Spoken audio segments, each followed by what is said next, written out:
नमस्कार दोस्तों, आपका स्वागत है डेली परफेक्ट क्लासेस में। जैसा कि आप लोगों को पता है कि इसमें हम आरआरबी एनटीपीसी के जो पिछले साल का आया हुआ पेपर था, प्रीवियस ईयर का पेपर था, उसमें जितने भी शिफ्ट वाइज जीके जीएस के क्वेश्चन थे, सभी क्वेश्चनों को हम करवा रहे हैं। तो जिसमें से हमने फर्स्ट क्लास में हमने आपको फर्स्ट शिफ्ट का 15 क्वेश्चन और उससे जुड़े जितने भी इंपॉर्टेंट तथ्य हो सकते हैं उनके बारे में हमने डिस्कस किया था। तो उसके आगे जितने भी क्वेश्चन बचे हुए थे उस शिफ्ट के सभी क्वेश्चन को इस वीडियो में हम कवर कराने वाले हैं। तो अगर आप लोग चैनल पर नए होंगे तो चैनल को सब्सक्राइब कर लीजिएगा, क्योंकि सभी शिफ्ट का यहाँ पर पेपर का एनालिसिस कराया जाएगा। उसके अलावा भी इसमें आपको बहुत सारे आईएमपी जो क्वेश्चन है सभी क्वेश्चन कराए जाएंगे। तो आप लोग इस चैनल को सब्सक्राइब जरूर करिए और ज़्यादा से ज़्यादा इसको शेयर जरूर करें, और साथ साथ एक कमेंट जरूर करें कि आपको हमारे द्वारा दी गई इन्फॉर्मेशन किस प्रकार से लगती है। चलिए देखिए, पहला क्वेश्चन है, भारत का केंद्रीय औषधि अनुसंधान संस्थान कहाँ स्थित है? आप लोग जल्दी जल्दी कमेंट करके बताइए। दिल्ली में है, हैदराबाद में, मुंबई में, लखनऊ में। ऑप्शन हम नहीं बोलेंगे, आप लोग को आंसर बताना है अगर आपसे बनता है तो। चलिए इसका हम आपको राइट आंसर बताएंगे कहाँ पर है। तो ये लखनऊ में है, करेक्ट आंसर इसका कहाँ पर है? लखनऊ में है। चलिए इससे जुड़े कुछ महत्वपूर्ण हम पॉइंट देख लेते हैं। जैसे देखिए, इसकी स्थापना कहाँ पर हुई थी? तो केंद्रीय जो औषधि अनुसंधान संस्थान है, इसकी स्थापना कब हुई थी? तो स्थापना की हम बात करें कब हुई थी, तो स्थापना इसकी हुई थी कब? 17 फरवरी। कब हुई थी? 17 फरवरी को हुई थी। और 1951 को कब हुई थी? 17 फरवरी 1951 को हुई थी।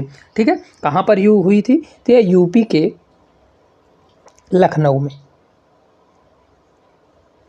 किसने किया था? तो अगर कोई पूछ ले तो किसने किया था? पंडित जवाहरलाल नेहरू के द्वारा। पंडित जवाहर नेहरू के द्वारा किया गया था। ठीक है, तो बहुत अच्छा आईएमपी क्वेश्चन है, हो सकता है आगे बन सकता है। तो आपको याद रखना है, भारत के केंद्रीय औषधि अनुसंधान संस्थान कहाँ स्थित है? तो ये यूपी के लखनऊ में स्थित है। स्थापना 17 फरवरी 1951 को हुई और ये पंडित जवाहरलाल नेहरू द्वारा किया गया था। चलिए नेक्स्ट क्वेश्चन की ओर चलेंगे। आप लोग क्वेश्चन भी बताइएगा किस प्रकार से लग रहे हैं। अगला क्वेश्चन है, देखिए बहुत अच्छा प्यारा क्वेश्चन है। एंट्रिक्स कारपोरेशन लिमिटेड में बेंगलुरु क्या है? क्या बोल रहा है? एंट्रिक corporation limited Bengaluru is a, मतलब क्या है? चलिए जल्दी बताइए। अगर आप लोगों से आंसर बन रहा है तो कमेंट करके बताइए। चलिए इसका हम आंसर आपको बताते हैं क्या है। तो इसका करेक्ट आंसर होगा ऑप्शन नंबर जो बी है, इस क्वेश्चन का करेक्ट आंसर होगा।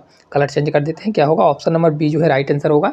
इसरो की मार्केटिंग शाखा है। क्या है? इसरो की जो मार्केटिंग शाखा है वो है। ठीक है, चलिए इससे जुड़े कुछ हम देख लेते हैं। तो जो एंट्रिक्स कारपोरेशन लिमिटेड की स्थापना कब हुई थी? अगर आपसे पूछ ले कि एंट्रिक्स कारपोरेशन लिमिटेड की स्थापना कब हुई थी, तो इसको हम शॉर्टकट में लिखते हैं। क्या लिखेंगे?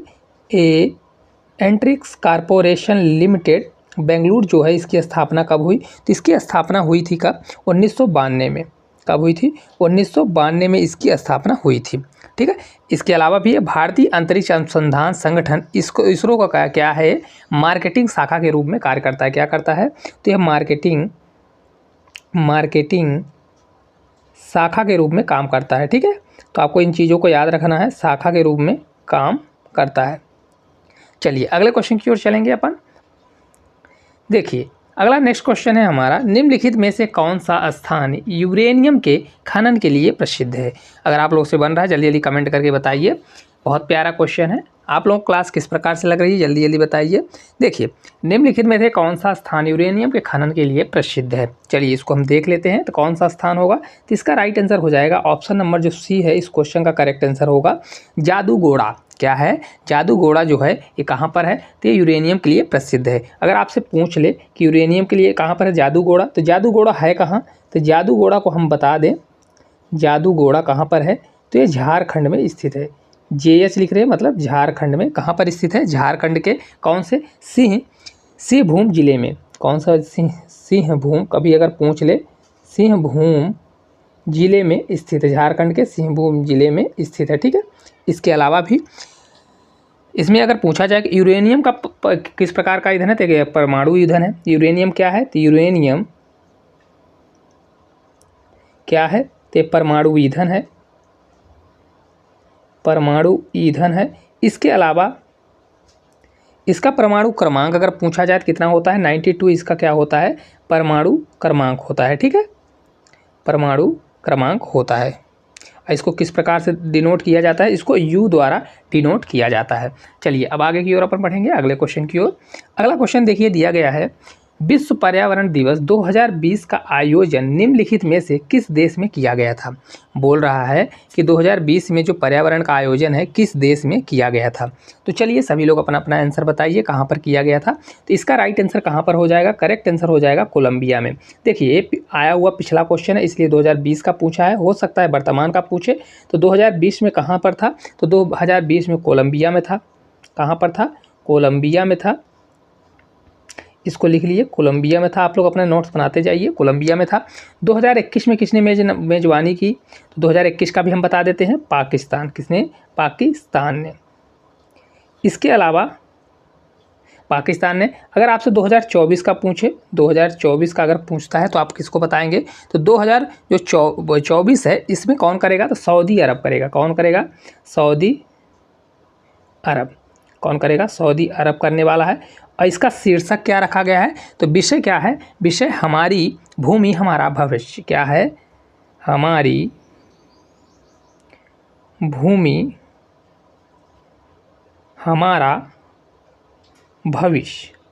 इसका क्या है संकेत, हमारी भूमि हमारा भविष्य है। वर्तमान में कहाँ होने वाला है, 2024 में सऊदी अरब में होने वाला है। इसको इंग्लिश में बोला जाए तो आवर लैंड आवर फ्यूचर। क्या होगा, आवर लैंड आवर फ्यूचर, है ना। इसको याद रख लीजिएगा, हो सकता है क्वेश्चन पूछा जाए क्योंकि बहुत इंपॉर्टेंट क्वेश्चन है। देखिए कहाँ पर 2020 में हुआ, कोलंबिया में हुआ। 2021 में किसने किया, पाकिस्तान ने किया। 2024 में कहाँ होगा, तो सऊदी अरब में होगा। इसका संकेत क्या है, हमारी भूमि हमारा भविष्य, आवर लैंड आवर फ्यूचर। चलिए अगले क्वेश्चन की ओर अपन चलेंगे। अगला क्वेश्चन देखिए, बहुत ही प्यारा क्वेश्चन है, इसका बताइए। क्वेश्चन है हमारा, भारत की सबसे लंबी राजमार्ग सुरंग कौन सी है। जल्दी जल्दी बताइए, अगर आप लोगों से बनता है तो कमेंट करके जल्दी जल्दी बताइए। चलिए इसका हम आपको राइट आंसर बताते हैं। ऑप्शन नंबर सी, इस क्वेश्चन का करेक्ट आंसर कौन सा होगा, सी नंबर होगा, अटल सुरंग। कौन सी सुरंग, अटल जो सुरंग है ये सबसे बड़ी सुरंग है, कहाँ की, भारत की। तो चलिए इसका हम देख लेते हैं अटल सुरंग के बारे में। तो जो अटल सुरंग है, अटल सुरंग के बारे में अगर आपसे कोई पूछ ले तो कितनी इसकी लंबाई है, लंबाई की हम बात करें तो 9.02 किलोमीटर टोटल लंबाई है। कितनी है, 9.02 किलोमीटर लंबाई है। और इसके अलावा 3000 क्या है, तो 3000 मीटर की ऊंचाई पर स्थित है। 3000 मीटर की ऊंचाई पर स्थित है। कितने, 3000 मीटर की ऊंचाई पर स्थित है। और ये क्या है, दुनिया की सबसे लंबी राजमार्ग सुरंग है। यह पीर पंजाल रेंज से होकर गुजरती है। अगर आपसे पूछ ले कहाँ से गुजरती है, तो जो पीर पंजाल है, पीर पंजाल सुरंग, पीर पंजाल रेंज से गुजरती है। ठीक है, ये सब चीज़ें आपको लिख लेना है ताकि क्या रहे, आपको पता रहे। ठीक है, और ये भी पूछ सकता है इस सुरंग से मनाली और लेह के मध्य की दूरी कितनी है। अगर आपसे पूछ ले तो मनाली और लेह के मध्य की दूरी कितनी है, 46 किलोमीटर की दूरी है। इतना ज़्यादा डिटेल नहीं पूछेगा, तो आपको इतना याद रखना है ये कौन से रेंज से गुजरती है, पीर पंजाल रेंज से गुजरती है। और मनाली और कौन सी, मनाली और लेह के मध्य की दूरी कितनी है, 46 किलोमीटर है। और टोटल इसका डिस्टेंस कितना है, 9.02 किलोमीटर है। कितनी ऊंचाई पर है, 3000 मीटर की ऊंचाई पर स्थित है। चलिए अगले क्वेश्चन की ओर अपन चलेंगे। अगला क्वेश्चन है बहुत ही प्यारा, देखिए, निम्नलिखित में से कौन सी नदी अरब सागर में गिरती है। जल्दी जल्दी बताइए, करेक्ट आंसर क्या होगा, कौन सी नदी है जो अरब सागर में गिरती है। चलिए इसका हम देखते हैं करेक्ट आंसर क्या होगा। तो इसका राइट आंसर हो जाएगा ऑप्शन ए, ताप्ती नदी। ताप्ती नदी कहाँ पे गिरती है, तो ये अरब सागर में गिरती है। इसके अलावा इसका उद्गम स्थान कहाँ है, तो जो ताप्ती नदी है, ताप्ती नदी कहाँ से निकलती है, तो ताप्ती नदी की हम बात करें तो यह मध्य प्रदेश के बैतूल जिले में सतपुड़ा श्रेणियों से निकलती है। कहाँ पर निकलती है, तो यह एमपी के मध्य प्रदेश के बैतूल जिले में, मध्य प्रदेश के बैतूल जो जिला है, बैतूल जिले से सतपुड़ा श्रेणी से निकलती है। ठीक है, कहाँ से, सतपुड़ा जो श्रेणी है, सतपुड़ा श्रेणी से निकलती है। ठीक है, इसके अलावा ये नर्मदा नदी के समांतर भ्रंश घाटी में बहती है। क्या है, ये नर्मदा नदी की, जो नर्मदा नदी है इसके समांतर बहती है। कौन सी घाटी में, तो ये भ्रंश घाटी में, भ्रंश घाटी में बहती है। ठीक है, भ्रंश घाटी में बहती है। अगर इसकी लंबाई पूछी जाए तो लंबाई कितनी है, 724 किलोमीटर है। अगर आपसे पूछ ले कितनी लंबाई है टोटल, तो 724 किलोमीटर इसकी लंबाई है। और ये कहाँ पर मिलती है, तो ये अरब सागर में स्थित खंभात की खाड़ी में गिरती है। कहाँ पर गिरती है, तो अरब सागर में गिरती है। कहाँ पे, अरब सागर में, अरब सागर के खंभात की खाड़ी में ये गिरती है। ठीक है, इससे जुड़े जितने भी क्वेश्चन बन सकते थे सभी ने हमने बात कर ली है। देखिए, ताप्ती नदी कहाँ से निकलती है? एमपी के बैतूल सतपुड़ा श्रेणी से निकलती है। नर्मदा के समांतर भ्रंश घाटी में बहती है। कौन सी घाटी में? भ्रंश घाटी में बहती है। इसकी लंबाई कभी हो सकता है पूछ ले, तो 724 किलोमीटर इसकी टोटल लंबाई है। करेक्ट आंसर ताप्ती हो जाएगा। चलिए अगले क्वेश्चन की ओर अपन चलेंगे। अगला क्वेश्चन है, देखिए, यूनेस्को का मुख्यालय कहाँ स्थित है? बहुत प्यारा क्वेश्चन है, जल्दी जल्दी बताइए। आप लोगों को वीडियो अगर अच्छी लग रही हो तो कमेंट करके ज़रूर बताएं। यूनेस्को का मुख्यालय कहाँ पर स्थित है? चलिए देखते हैं इसका करेक्ट आंसर क्या होगा। चलिए देखते हैं। तो देखिए, इसका करेक्ट आंसर कहाँ पर है? तो ऑप्शन नंबर डी, पेरिस। कहाँ पर स्थित है? यूनेस्को का जो मुख्यालय कहाँ पर स्थित है? तो ये पेरिस में स्थित है। ठीक है, यूनेस्को का वैसा देखा जाए तो क्या होता है? संयुक्त राष्ट्र शैक्षिक, वैज्ञानिक एवं सांस्कृतिक संगठन। आप लोग लिख लीजिएगा, यहाँ पे जगह नहीं है इसलिए हम नहीं लिख रहे हैं। क्या होता है? संयुक्त, यूनेस्को का फुल फॉर्म संयुक्त राष्ट्र शैक्षिक, वैज्ञानिक एवं सांस्कृतिक संगठन। ठीक है, चलिए इसका गठन कब हुआ था? तो स्थापना समझे, या गठन कब हुआ? तो ये गठन इसका कब हुआ था? तो 1945 में इसका गठन किया गया था। कब किया गया था? 1945 में गठन किया गया। इसका मुख्यालय कहाँ है? तो मुख्यालय की बात करें कहाँ पर है? तो ये पेरिस में है, जैसा कि क्वेश्चन दिया है। कहाँ पर है? तो पेरिस में इसका मुख्यालय हो गया। ठीक है, पेरिस के कहाँ पर है? फ्रांस में। ठीक है, वर्तमान में यूनेस्को में कितने देश हैं? अगर इसमें देश की बात करें कितने सदस्य शामिल, तो सदस्य इसके कितने हैं? सदस्य कितने हैं? 194 देश इसमें सदस्य जुड़े हैं। इसके अलावा 12 सहयोगी सदस्य हैं। कितने हैं? 12 सहयोगी सदस्य हैं। आप लोगों को लिख लेना है कितने सदस्य हैं। तो 194 देश सदस्य हैं इसमें, और इसके अलावा 12 सहयोगी सदस्य हैं। करेक्ट आंसर क्या होगा? पेरिस। फ्रांस के पेरिस में है। कहाँ पर यूनेस्को का मुख्यालय है? तो फ्रांस के पेरिस में है। इसका गठन 1945 में किया गया। मुख्यालय पेरिस में है। सदस्य 194 देश सदस्य हैं, और सहयोगी सदस्य कितने हैं? टोटल 12 सहयोगी सदस्य हैं। चलिए अगले क्वेश्चन की ओर अपन चलेंगे। अगला क्वेश्चन देखते हैं। अगला क्वेश्चन है, समग्र शिक्षा स्कूली शिक्षा के लिए एक योजना है जो ...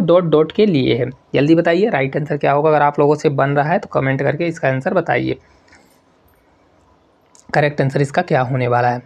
चलिए देखते हैं इसका करेक्ट आंसर क्या होगा। तो इसका राइट आंसर होगा ऑप्शन नंबर फर्स्ट होगा, प्री नर्सरी टू क्लास। क्या होगा? प्री नर्सरी टू क्लास, जो 7 कक्षा तक क्या होता है? समग्र शिक्षा स्कूली शिक्षा के लिए ये कोई योजना है जो प्री नर्सरी टू क्लास 7 के लिए है ना।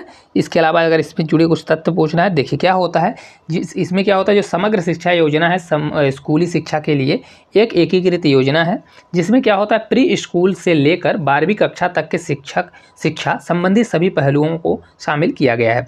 यह सर्व शिक्षा अभियान कौन सा है? तो यह सर्व शिक्षा अभियान जो SSA है, कौन सा है? SSA, इसका फुल फॉर्म होता है राष्ट्रीय माध्यमिक शिक्षा अभियान, या RAMSA, और टीचर एजुकेशन जो T है, तीनों योजनाओं को शामिल करता है। कौन कौन सा? SSA को, और इसके अलावा RAMSA को, और लास्ट में TE जो योजना है इसको क्या करता है? यह शामिल करता है। ठीक है, तीनों योजनाओं को शामिल करता है। चलिए अगले क्वेश्चन की ओर अपन चलेंगे। अगला क्वेश्चन है, देखिए, बेरी एक रोग है जो ... की कमी के कारण होता है। कभी पूछ ले, बेरी जो रोग है ये किसकी कमी के कारण होता है? बहुत अच्छा क्वेश्चन है, हालांकि बन जाएगा। चलिए देखते हैं इसका करेक्ट आंसर क्या होगा। ऑप्शन नंबर बी जो है इस क्वेश्चन का राइट आंसर होगा। कौन सा होगा? विटामिन जो B1 होता है उसके द्वारा क्या होता है? बेरी रोग होता है। कुछ महत्वपूर्ण जैसे पॉइंट है इसमें देख लीजिए, विटामिन आते हैं। विटामिन जो B1 है ये क्या है? तो इसका तो हमने बात कर लिया, कौन सा है? बेरी। ठीक है, कभी आपसे पूछ ले विटामिन B1 से क्या होता है, तो बेरी रोग हो गया। ठीक है, इसके अलावा देखिए विटामिन ए से क्या होता है? तो विटामिन ए की बात करें तो इसमें तो रतौंधी बहुत फेमस है। क्या है? रतौंधी बहुत फेमस है, हालांकि ये क्वेश्चन बहुत पुराना हो गया, रतौंधी। इसके अलावा विटामिन सी की अगर पूछ ले तो स्कर्वी होता है। कौन सा होता है? स्कर्वी बहुत पुराना हो गया, लेकिन इसमें अगर आपसे पूछा जाए तो मसूड़ों का फूलना कौन सा होता है? इसके कारण ही क्या होता है? मसूड़ों का फूलना। ये आप लोग लिख लीजिएगा। देखिए स्कर्वी क्या है? विटामिन सी बहुत फेमस है। पूछा जाएगा मसूड़ों का फूलना किससे संबंधित? विटामिन सी से। विटामिन डी अगर पूछ ले तो क्या होता है? विटामिन डी से रिकेट्स क्या है? रिकेट्स जो रोग होता है, क्या होता है? रिकेट्स रोग। ये सभी चीज़ें हैं जो बच्चों में होता है। क्या होता है? बच्चों में होता है। तो ये चीज़ें आप याद कर लीजिए। स्कर्वी होगा, मसूड़ों का फूलना कौन? तो विटामिन सी होगा। रतौंधी जो होता है विटामिन ए से होता है, लेकिन आता है जीरो फैथैलामिया, क्या होता है? प्लेथामियम। तो इसको भी आप याद कर लीजिए, विटामिन ए से संबंधित है, तो जो आपको इसमें से पूछा जा सके। चलिए अगले क्वेश्चन की ओर बढ़ते हैं। अगला देखिए क्वेश्चन है, लोकसभा और राज्यसभा की संयुक्त बैठक की अध्यक्षता कौन करता है? बहुत बेहतरीन क्वेश्चन है, आप लोगों से बन जाना चाहिए। जल्दी जल्दी बताइए कौन करता है। चलिए देखते हैं इसका करेक्ट आंसर क्या होने वाला है। तो इसका राइट आंसर होगा ऑप्शन नंबर बी। कौन करता है? ऑप्शन नंबर बी होगा लोकसभा का अध्यक्ष। कौन करता है? तो लोकसभा का अध्यक्ष करता है। देखिए संविधान का जो अनुच्छेद 108 है वो क्या कहता है? वो कहता है कि सांसद संयुक्त सत्र जो है राष्ट्रपति द्वारा आहूत किया जाता है। किसके द्वारा किया जाता है? तो ये राष्ट्रपति द्वारा आहूत किया जाता है। कौन से अनुच्छेद के द्वारा? अनुच्छेद 108 के द्वारा, जो संसद का संयुक्त मतलब सभी जो है सत्र राष्ट्रपति द्वारा तो आहूत किया जाता है, लेकिन आर्टिकल 118 4 के अनुसार संयुक्त बैठक की अध्यक्षता कौन करता है? तो अध्यक्षता कौन करेगा? तो ये अध्यक्षता जो है लोकसभा अध्यक्ष करता है। कौन करता है? तो लोकसभा का जो अध्यक्ष होता है लोकसभा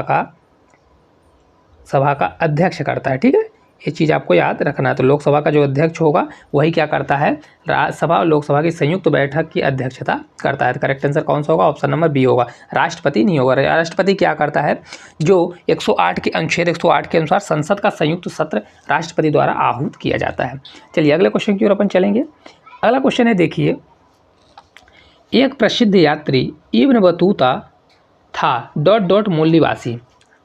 इब्न बतूता था, कहाँ का ये मूल निवासी था? जल्दी जल्दी बताइए करेक्ट आंसर क्या होगा।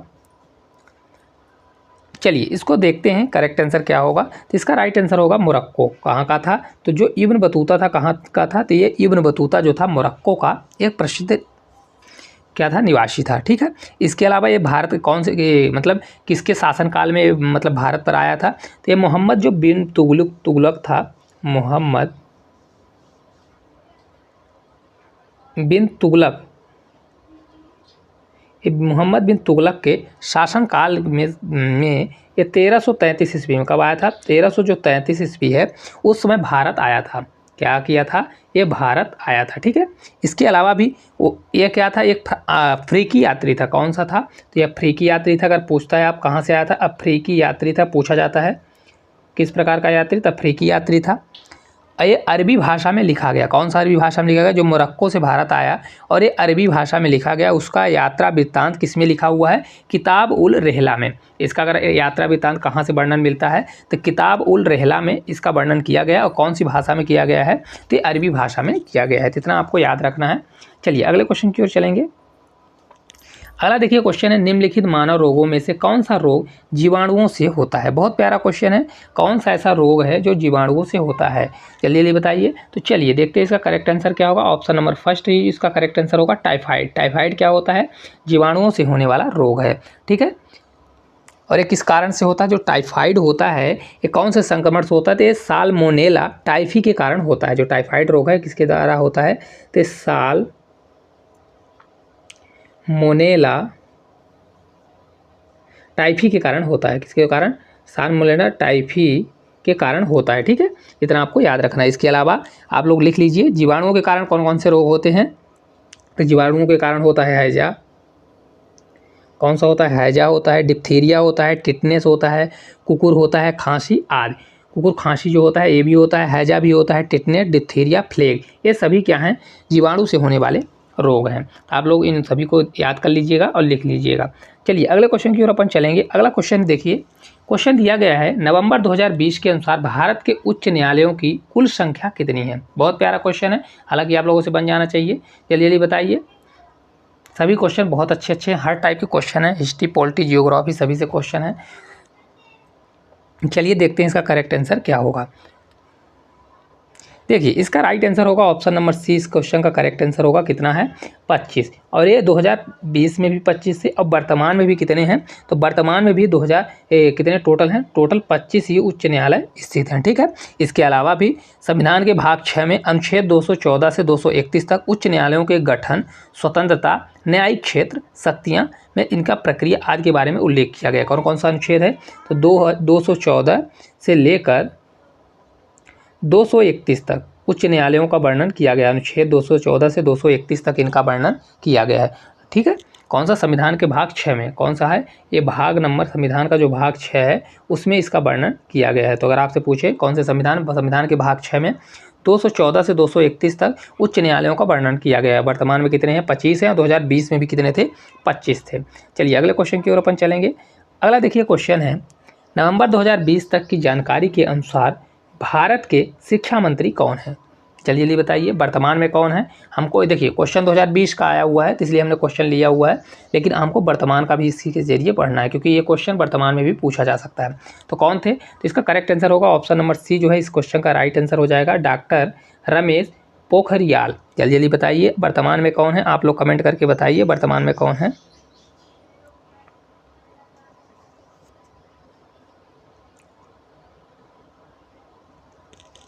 चलिए तो उस समय कौन थे 2020 में? तो 2020 में रमेश पोखरियाल थे। और वर्तमान में अगर शिक्षा मंत्री पूछा जाए तो श्री धर्मेंद्र प्रधान जी कौन है?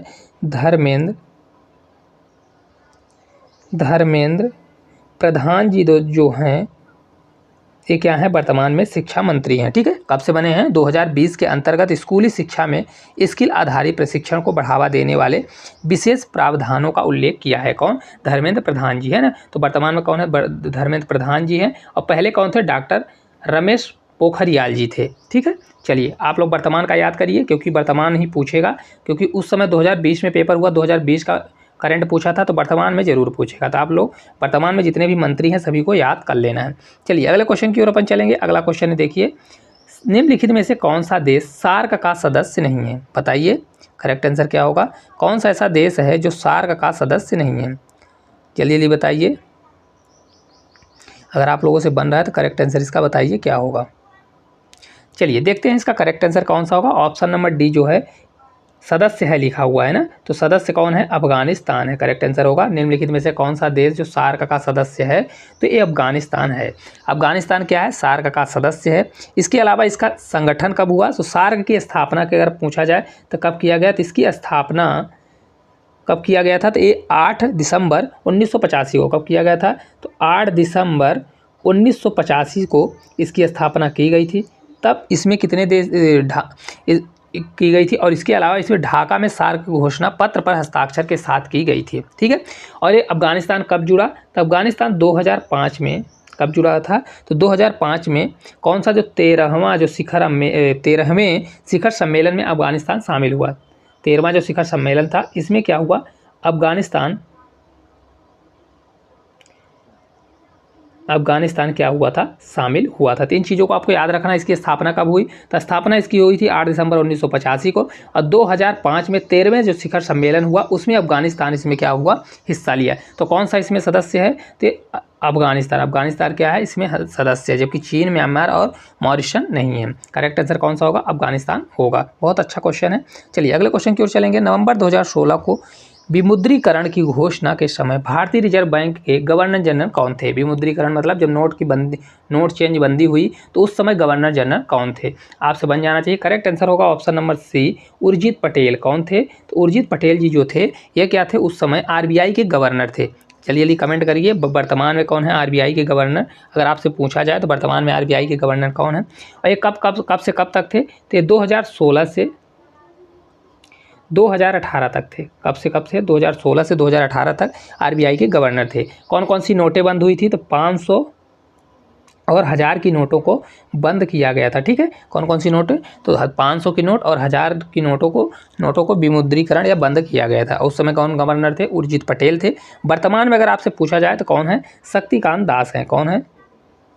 शक्तिकांत दास जी जो हैं ये वर्तमान में RBI के गवर्नर हैं। इन चीज़ों को आपको याद रखना है। वर्तमान में कौन है? तो RBI के गवर्नर कौन है? शक्तिकांत दास जी। और उस समय कौन थे? उर्जित पटेल थे। 500 1000 की नोटों का विमुद्रीकरण किया गया था।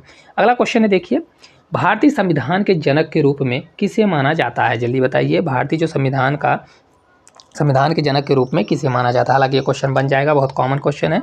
चलिए इसका राइट आंसर होगा ऑप्शन नंबर फर्स्ट। इस क्वेश्चन का करेक्ट आंसर होगा डॉक्टर भीमराव अंबेडकर। किनको माना जाता है? जो डॉक्टर भीमराव अंबेडकर जी जो हैं इनको भारतीय संविधान के जनक के रूप में जाना जाता है। ठीक है, इसके अलावा भी अंबेडकर की कानूनी विशेषज्ञता और विभिन्न देशों के संविधान का ज्ञान संविधान के निर्माण में बहुत मददगार साबित हुआ, इसलिए इनको क्या माना जाता है?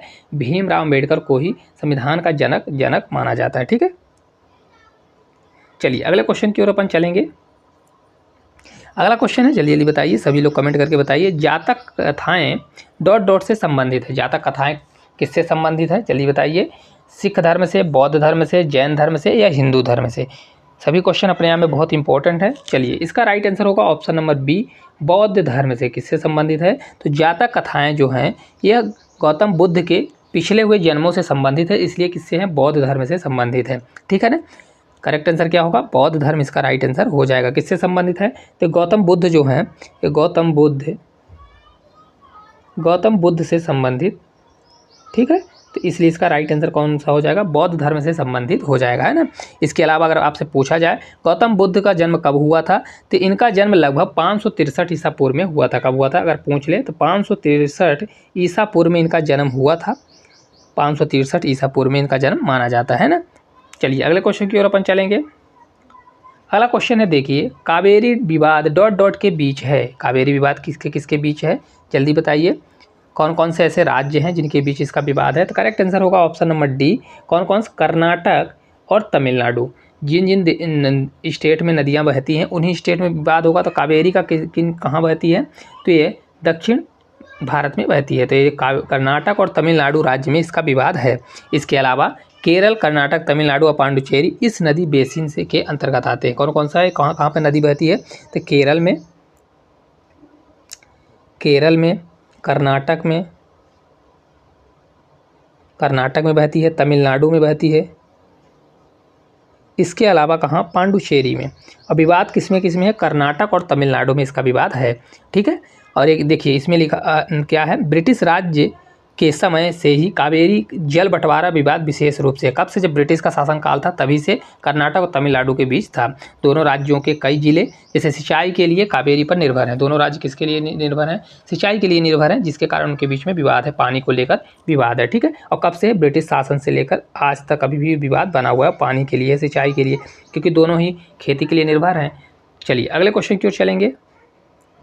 अगला क्वेश्चन है, महात्मा गांधी ने डॉट डॉट में भारतीय राष्ट्रीय कांग्रेस सत्र की अध्यक्षता की थी। ये क्वेश्चन बन जाना चाहिए, बहुत अच्छा क्वेश्चन है, हालांकि बन जाएगा। चलिए इसका राइट आंसर क्या होगा, ऑप्शन नंबर फर्स्ट ही इस क्वेश्चन का राइट आंसर होगा, बेलगांव अधिवेशन। कौन से अधिवेशन में, बेलगांव अधिवेशन में। एक ही राष्ट्रीय कांग्रेस की अध्यक्षता की थी किसने, महात्मा गांधी ने। कौन से, बेलगांव में। आप लोग कमेंट करके बताइए कौन से सन में, तो ये सन कौन सा हो जाएगा, 1924 में की थी अध्यक्षता। कब की थी, 1924 में इन्होंने अध्यक्षता की थी। ठीक है, चलिए और ये बताइए भारतीय राष्ट्रीय कांग्रेस की स्थापना कब की गई, तो स्थापना कब की गई थी और किसने की थी, ये लोग ये भी कमेंट करिए। और पहला अधिवेशन कब हुआ था, तो पहला अधिवेशन की हम बात करें तो कब हुआ, ये 1885 में हुआ था। कब हुआ था, 1885 में। और जिसकी अध्यक्षता किसने की थी, WC बनर्जी ने। पहले कौन अध्यक्ष थे, WC जो बनर्जी थे, WC बनर्जी किसने की थी, बनर्जी ने की थी। और इसकी स्थापना किसने की थी, तो स्थापना जो है ये किसने की थी, A.O. ह्यूम ने। किसने की थी, A.O. ह्यूम द्वारा इसकी स्थापना 1885 में की गई थी। कब की गई थी, 1885 में। पहला इसका अधिवेशन कहाँ हुआ था, तो मुंबई में हुआ था पहला अधिवेशन इसका 1885 में। WC बनर्जी द्वारा इसका अध्यक्षता पहले की गई, और महात्मा गांधी ने कब की थी, 1924 में बेलगांव अधिवेशन में किए थे। चलिए अगले क्वेश्चन की ओर अपन चलेंगे। अगला क्वेश्चन है, देखिए, गीत गोविंद किसने लिखा था, जल्दी बताइए, गीत गोविंद के लेखक कौन है। चलिए इसका राइट आंसर क्या होगा, ऑप्शन नंबर फर्स्ट होगा। आप लोग कमेंट करते रहिए, जयदेव। किसने लिखा है, गीत गोविंद किसके द्वारा लिखा गया है, तो गीत गोविंद की रचना इसके कवि कौन है, जयदीप जी। कब लिखे थे, तो जयदीप जी जो हैं इन्होंने 12वीं शताब्दी में लिखा था। कौन से, जो 12वीं शताब्दी है उसी समय इन्होंने लिखा था। ठीक है, और कौन सी भाषा में, संस्कृत भाषा में। अगर आपसे पूछ ले कौन सी भाषा में लिखा गया, तो संस्कृत भाषा में लिखा गया था। ठीक है, और ये क्या है, एक गीत काव्य। अगर आपसे पूछ ले क्या है, तो गीत काव्य है, खुद ही लिखा हुआ। देखिए गीत गोविंद, गीत गोविंद आपको याद रखना है, गीत काव्य है। क्या है, यह एक गीत काव्य है। ठीक है, चलिए अगले क्वेश्चन की ओर चलेंगे अपन। अगला देखिए क्वेश्चन है, भारत में सांप्रदायिक चुनावी प्रणाली सबसे पहले डॉट डॉट द्वारा शुरू की गई थी। बहुत अच्छा क्वेश्चन है। जो सांप्रदायिक चुनावी प्रणाली है यह सबसे पहले डॉट डॉट द्वारा शुरू की गई, कौन से, किसके द्वारा, तो जल्दी जल्दी बताइए करेक्ट आंसर क्या होगा।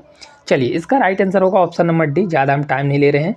कौन सा होगा? मार्ले मिंटो रिफॉर्म्स 1909 कौन सा है जो मार्ले मिंटो ये है? इसमें बताइए वायसराय कौन है, सचिव कौन है मार्ले और मिंटो में? चलिए, जो 1909 का जो अधिनियम था इसके द्वारा ही क्या किया गया था, तो उस समय कौन था?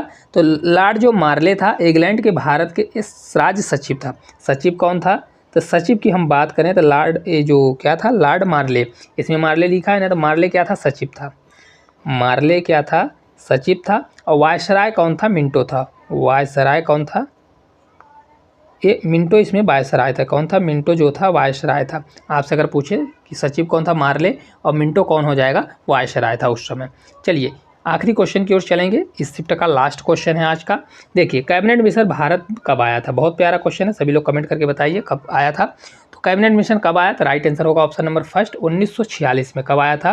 तो 1946 में आया था भारत। ठीक है, कब? 15 फरवरी 1946 को। कौन उस समय प्रधानमंत्री था? तो ब्रिटेन के प्रधानमंत्री कौन थे? एटली जी थे। कौन था? एटली जो था ब्रिटेन का प्रधानमंत्री था। उन्होंने 15 फरवरी 1946 को क्या किया था? भारतीय संविधान की स्थापना एवं तत्कालिक कारण के कारण ये सब बातें की। और देखिए 24 मार्च 1946 को कैबिनेट मिशन भारत आया। भारत कब आया था? तो ये आया था 24 मार्च को 1946 को भारत आया। 24 मार्च 1946 के। इसके अध्यक्ष कौन कौन थे? इसके 3 सदस्य थे। एक भारत सचिव लॉर्ड पैथिक लॉरेंस था। मैन कौन था? पैथिक लॉरेंस था। फिर इसके अलावा व्यापार बोर्ड के अध्यक्ष कौन थे? स्टेफोर्ड क्रिप्स था। और नौसेना के प्रमुख कौन था? अलेक्जेंडर था। देखिए सभी के अलग अलग कभी पूछ सकता है। तो जो भारत के सचिव कौन था? तो ये भारत का जो सचिव होगा, सचिव जो होगा ये कौन था? आप लोग लिख लीजिए, सचिव कौन था? तो पैथिक लॉरेंस। कौन था? लॉरेंस था। इसके अलावा भी जो व्यापार बोर्ड के अध्यक्ष कौन था? व्यापार बोर्ड के अध्यक्ष कौन था? तो व्यापार बोर्ड का अध्यक्ष स्टेफोर्ड क्रिप्स था। कौन था? एक क्रिप्स था। ठीक है, इसके अलावा नौसेना के प्रमुख कौन था? अलेक्जेंडर था। इसको आप लिख लीजिएगा, नौसेना का अध्यक्ष कौन था? अलेक्जेंडर जो था नौसेना का प्रमुख था। ठीक है, तो इस प्रकार इस शिफ्ट में जितने भी जीएस के क्वेश्चन थे सभी क्वेश्चनों को हमने फुल डिटेल के माध्यम से देखा है। आप लोगों को क्लास किस प्रकार से लगी कमेंट करके ज़रूर बताइएगा। थोड़ा लिखने में प्रॉब्लम हो रही तो आप लोग एडजस्ट करिएगा, आप अपने से नोट्स बना लीजिएगा। और वीडियो किस प्रकार से लगी कमेंट जरूर करिएगा। क्वेश्चन किस प्रकार से आपको लग रहे हैं। अगर आपको वीडियो अच्छी लगी होगी तो इसको शेयर जरूर करिएगा और चैनल को सब्सक्राइब जरूर करिएगा। धन्यवाद।